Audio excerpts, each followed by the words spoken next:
You're good. This thing ain't tipping, Theo. It ain't going anywhere, my friend. Yeah, this thing is literally designed for rapids. Yes. Oh, okay. I'm Mark Horwath, born in New Jersey in 1953. That's 1953. Counted up, it's over 70 years. Been fishing this river for almost 30 years. I've drifted almost the whole thing, all the way down to the mouth where it dumps into the sound. I've been fishing for steelhead and salmon. I love the spay rod, and what really got me going was I wanted to find out about Project Healing Waters so I could help, and before I get too old and not be able to do this. But Dan and APK got me into it, and now I'm a registered volunteer at Fort Lewis. It just, I never served. Vietnam was going on, and I just couldn't do it. But now's my time. Since the river dropped, what's that? It's the same way. Now's my time to help. And the people I've met have been amazing so far. And thank God for our vets. But getting back to the fishing end of it, yeah, like I said, I've been fishing this for many years. Started with a single hand, coming from the east, fishing for trout. That's all I knew, and I ran into some really good world-class spade casters. I was lucky enough to know them and work with them, and they taught me a lot.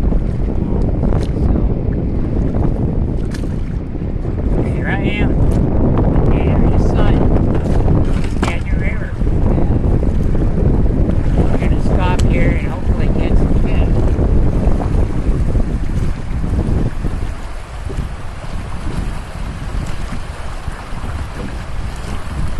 Not much white water on this stretch, but it's fun.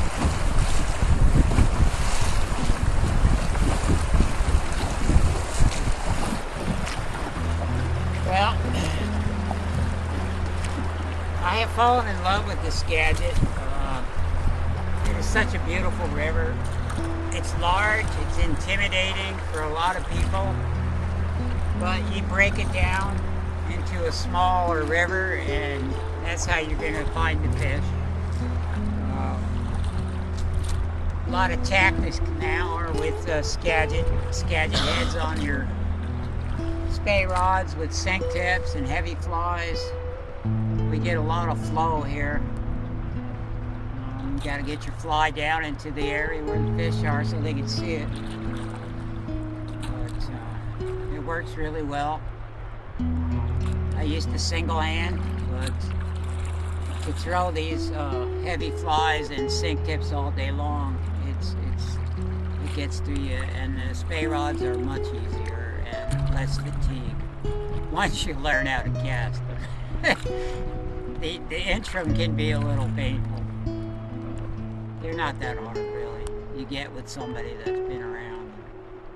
Watch them cast, basically, is a really good thing to do, and then you can emulate their style. And that's what helped me. So far as the fishery, it's not what it used to be, obviously. Steelhead runs have really gone down. It's come back a little bit. We still get over 20-pound steelhead in the winter here. I'm still waiting for mine. I'm stuck at 38 inches. If you hit 40, you're probably in the 20-pound class. I'm just going by the simple rule of subtract 20. As long as the fish is over 20. But the bull trout population is good. There's trout. If you're willing to fish for trout, a lot of guys don't bother. They're here for steelhead and salmon and other fish. But there is trout fishing here also. I do like to teach people. So far, so good. I help people out and they catch fish. I'm not the best casting instructor, but I can see what people are doing wrong and kind of help them out a little. I don't try to push it too hard because, you know, most people need to learn. Try to get something down where they feel good. If you keep bothering them, they're just going to get mad at you. You know. So you got to give them space. You teach them a little and let them go. And if they get it, they get it. And eventually, all of a sudden, they'll go, wow, that really works. And there you go. You're off and running. And then all of a sudden, you start tying steelhead flies, and you catch your first steelhead on your own fly. It's cool. It's hard to describe. I know Dan's said that before too. But it is hard to describe. You sit there and spend 5-10 minutes designing a fly, and you take it out and you fish and fish and fish, and you don't catch anything on it, and you think, oh, dang it. And then all of a sudden, bam, you catch a fish on it, and then it's like, oh yeah, I knew that would work. But yeah, it's fun.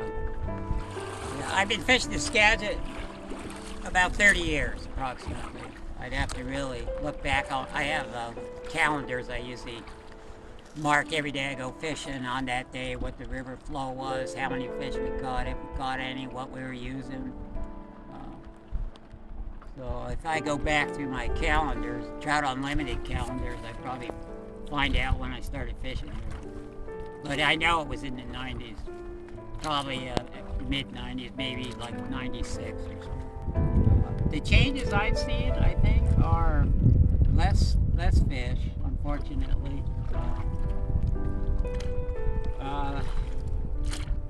Seem to find a lot more garbage. People just don't seem to care. I don't know why. So, you know, I pick up one piece a day. That's all you got to do. So far as the river flows, I think they're the same. I don't notice that much different. Last year we had a lot less water, a lot less rain and everything. So it was great for humpy fishing. That's another thing that was good this year. We had a tremendous run of humpies, or pink salmon. I mean, by the millions. It was insane. This bar we're sitting on right now, up there at the top, the water was actually black with fish. That's how thick it was. There was just hundreds and hundreds of them. I mean, you could almost catch a fish on every cast. It was insane. That was good to see. And also the chums last year, not this year so much, but last year there was a lot of chums, and it's been years since we saw that many chums in this river. So that's good. So there are positives. And then there's just the landscape and the eagles and the bears and wildlife. I mean, you go up high on the Skagit, chances are you're going to see a bear, and especially when the salmon are dying along the rivers. Black bears up there, there's quite a few. Well, it was easier to catch fish because there was more of them. Back in, let's say, before the 2000s, even in the early 2000s, you could still catch more fish, only because there was more fish. I mean, it's just a matter of numbers. Put your fly out there in the river, you're hunting for the fish anyway. If there's more of them, your odds go up no matter what kind of fishing you're doing, right?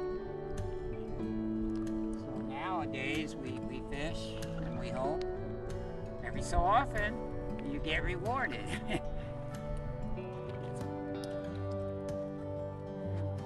your lines tight and your knots right, and you'll fish right. That's all I have to say.